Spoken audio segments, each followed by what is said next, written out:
Hey everyone, how's it going? Forrest here. Thanks for tuning in to another episode of my complete analysis of all 389 of the Bach chorale harmonizations.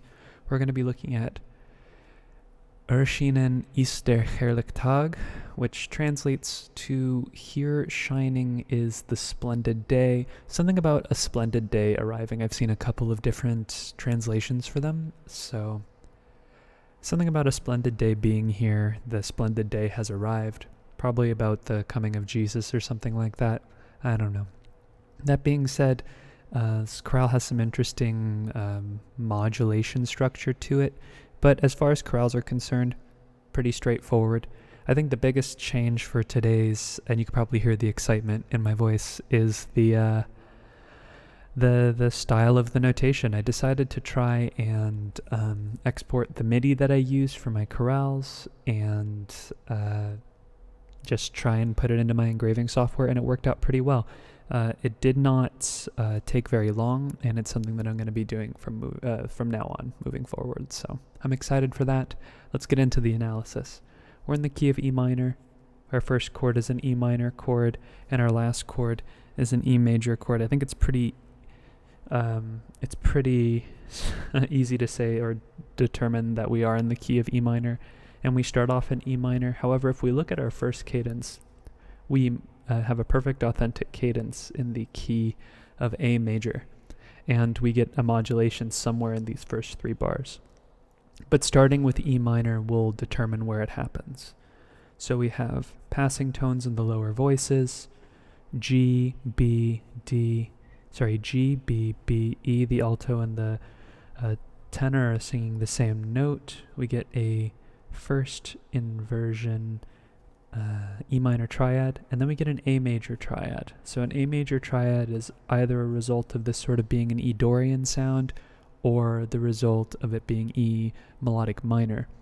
Regardless, we have a 4 chord here. I think this is where the modulation occurs as 4 turns into 1 in the new key that we're going to, which is A major. We then move to a B minor 7 chord over A. That would be a 4-2 chord in our new key. Then we have G sharp, B, E, and B. That's an E major triad over G sharp, or a 5-6 in the key of A major. And then we would expect 5-6, of course, to go to 1, which is an A major triad in this case. We then have F sharp, A, F sharp, and D. That is a D major triad over F sharp. In other words, a 4-6 chord. D major triad in first inversion. We have a passing tone. We're going to notice a lot less non-chord tones in chorales that are in 3/4 time. But we have a passing tone here in the alto. We then have D, F sharp, A, and C sharp. It's still a D major chord, but it now has a major 7th, and it's been put in root position. So 7-5-3 figured bass. We then have E, B, G sharp, and B. That is a 5 chord with the 5th doubled, just an E major triad. And then we have a cadence on 1, just an A major triad. Okay, looking ahead, we have a cadence on B major. However, with the B minor in the previous measure and the G naturals, I don't think we've modulated to B major per se. I think we've modulated to B minor. But where that happens is going to be somewhere in these 3 bars. We have G sharp, B, E, and B. That's another E major chord over G sharp. We then have A, E, and C sharp. Again, 5-6 going to 1, like we had before. And then we have F sharp, A, F sharp, and D sharp. This is interesting. We have some secondary dominance going on here. This would be a 7-6 of 5, as D sharp is our leading tone to E. However, I think this is where we modulate to B. And instead of 5-6 going to 5, I think it's 5-6 going to 4. And sure enough, E, B, G, E, that's an E minor triad, which is the 4 of B minor. It's the subdominant. We then get neighbor tones in the alto and the bass. We then get the same chord again. We get passing tones in the alto and the bass. Again, Bach is using contrary motion in these voices to give them a sense of independence.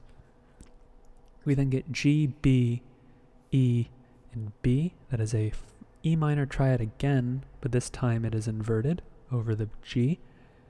We then have F sharp, B, F sharp, D. That's a B minor triad in second inversion because it's over the fifth of the chord, so 1, 6, 4. And the 6/4 is part of a passing tone figure, so 6/4s are still holding up as a chord that function the way that the textbook suggests. They're either part of a pedal, they're part of a passing tone, or they're part of a cadence. It's one of those three things, and it's been true up until this point. Or it continues to be true. There's nothing that's disproven that yet. E, B, G, C sharp. That's a C sharp diminished triad, which is a 2 chord. It's a 7th chord. It's half diminished, and it's over the third, so it's going to be a 2 minor 7 flat 5, or half diminished, over E. And then we have F sharp, A sharp, F sharp, C. That's a 5 chord, an F sharp major in root position. And then we get a perfect authentic cadence on B major, a 1. That's a Picardy third. Okay, moving on, we have a cadence on the next fermata in the key of D major. And if we look here, we have E minor, which would be a 4 in the key of B minor. But if we're looking for a modulation point, this one works just fine. 4 turns into 2 in the key of D major. Because D major and B minor are relative to one another, the where it happens isn't always super obvious, but they share common chords, so the analysis it should be fine however you analyze it. F sharp, A, D, and D. That is a D major triad over F sharp. Again, we are not in the key of B minor anymore. We are in D major, so that is a 1/6 chord. So 2 going to 1/6, and then we have G, G, D, and B. That's a G major triad in first inversion, or in other words, a 4 chord. And then we have C sharp, E, E, and A. That is an A major triad over C sharp, or a 5 chord in first inversion, which is a 5/6. And then when we get the A here and the G, this passing 7th, what changes is the chord turns into a 7th chord, so we'll change the figured bass from 6 to 6/5. Then we get D, A, D, and F sharp. That is a... Let's try that again. We have D, A, D, and F sharp. That's a 1 chord in root position, because we're in the key of D major. And then we have B, G, D, and G. That is another G major triad. This time it's in first inversion because it's over the third of the chord. Passing tone in the tenor. Then we get G, B, D, and E. That is a 2 chord. It is in first inversion, and it is a 7th chord, so 2, 6, 5 in E minor 7 over G. Then we have A, passing 7th in the tenor, C sharp and E. That's just a 5 chord. And then we get a 1, a D major triad in root position. Okay, looking ahead to the next cadence, we have an imperfect authentic cadence in the key of G major. So at some point we're going to get a modulation. And in fact, I think, D is already the 5 of G, so I think we're good to just call this a modulation right here. We get B, F sharp, D, and B. I guess that could have been 6 in the key of D minor, but we're going to just stick with it. 5 going to 3, because 3 is a substitute for 1. They're both tonic functioning chords. And then we get E, G, B, G. That is an E minor triad in root position. That's just a 6 chord.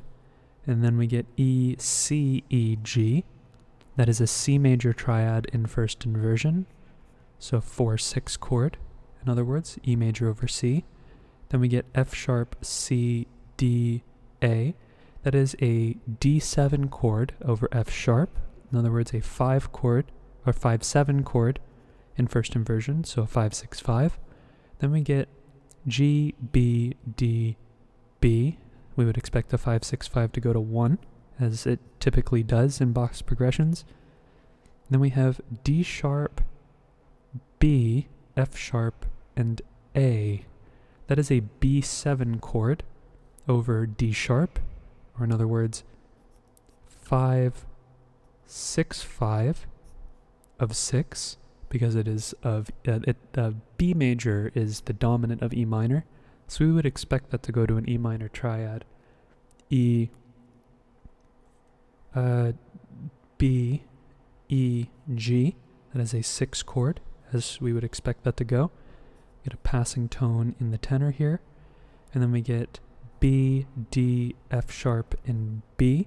It's another 3 chord, but this time it's in a root position. Passing tone in the alto. F sharp, D, A, and D. That is a D major triad over F sharp, so a first inversion 5 chord. And then we get G, D, G, B. A 1 chord, but it's imperfect because the tonic is not in the soprano. And lastly, we have a perfect authentic cadence in the key of E minor, and we only have about 1 measure to modulate. So let's go ahead and just say that this 1 is now 3 in the key of E minor. We then get A, C, F sharp, A.